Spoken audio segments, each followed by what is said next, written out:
pitong magkakaibigan ang magkasamang umakyat sa bundok kabilang ang isang mag-asawa. Nang nakaakyat na sila sa kalahati ng bundok at naghahanda upang maabot ang tuktok, biglang naging masama ang panahon. 6 sa kanila ang nagpumilit na ituloy ang pag-akyat sa bundok habang ang babae sa mag-asawa ay piniling manatili sa tent at maghintay dahil sa pagod. Gayunpaman, lumipas ang 3 araw at wala ni isa sa mga taong umakyat sa bundok ang nakabalik. Nagsimulang mag-alala ang babae, ngunit naisip na marahil ay masyadong masama ang panahon kaya sila ay naantala.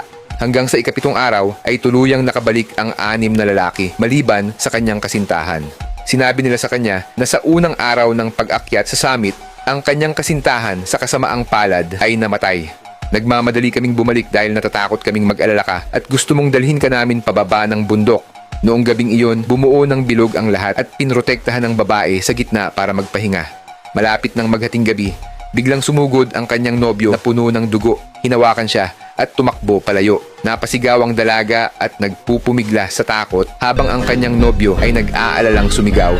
Ang mga bumalik ngayon ay hindi na tao, sumama ka sa akin.